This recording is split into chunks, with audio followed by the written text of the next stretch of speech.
sa mga langga. Ako ani siyang nilang ako ni siyang ilaw sa bukid lang o manok. Pero ako pa na siyang panitan. Panitan ako na siya lang.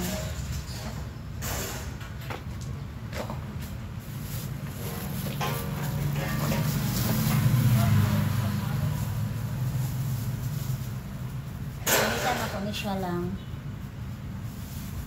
Kaya para gaan siya kay katawan ng bukid lang, layo din siya lang.